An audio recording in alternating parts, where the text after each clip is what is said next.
এতদিনে একটা মানুষকে শাস্তি দেওয়া হয়েছে ওই খুনগুলির জন্য। আওয়ামী লীগের মন্ত্রীগুলি আমাদের জেলে বসে আছে, তাদেরকে নিউরেমবার্গ স্টাইল ওয়ার ক্রাইমসে একটা আন্দোলন করতে হবে আমাদেরকে, তাকে ওখানে আদালতে নিতে হবে এদেরকে। তাদের কাউকে শাস্তি দিব না আমরা, তাহলে এটা কি ধরনের শ্রদ্ধা দেখাচ্ছি? জ্বালাময়ী বক্তৃতা দিয়ে কোনো লাভ নাই তাদের।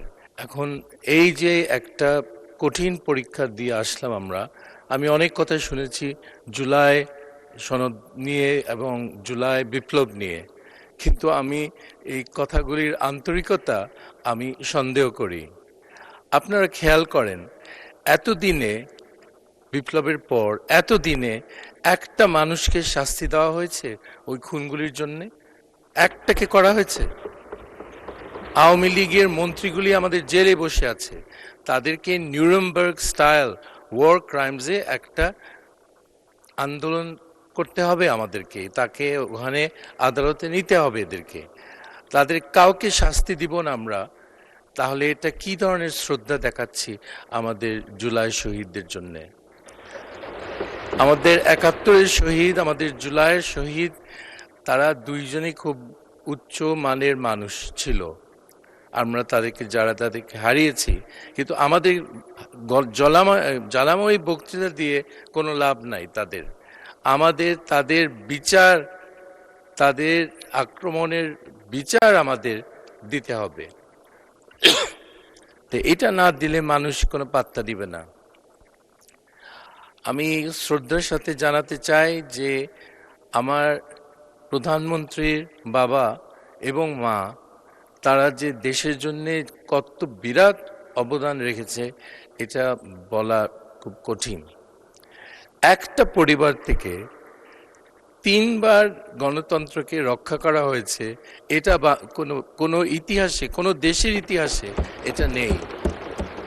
এবং এই সাহসী পরিবার, আমি জাস্ট বলবো যে উনি ১৭ বছর পরে দেশে ফিরেছেন, একটা আরামের জীবন ছেড়ে উনি এখানে একটা ঝুঁকিপূর্ণ জীবনে আসছেন আমাদের জন্যে।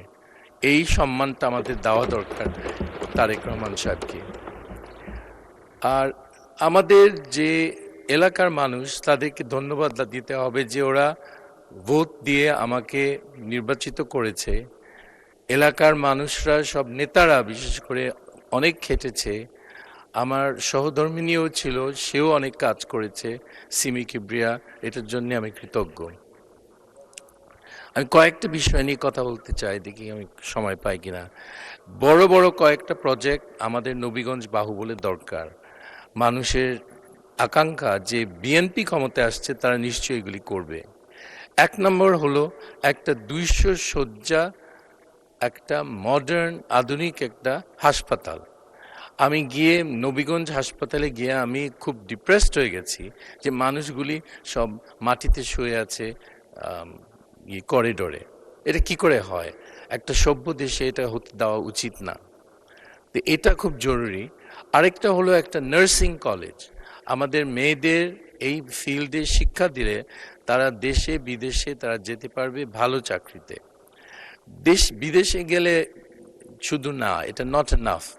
এবং আমাদের বিদেশে যাওয়ার যে ছেলেরা যেতে চায়, ওদেরকে ভালো চাকরিতে পাঠাতে হবে।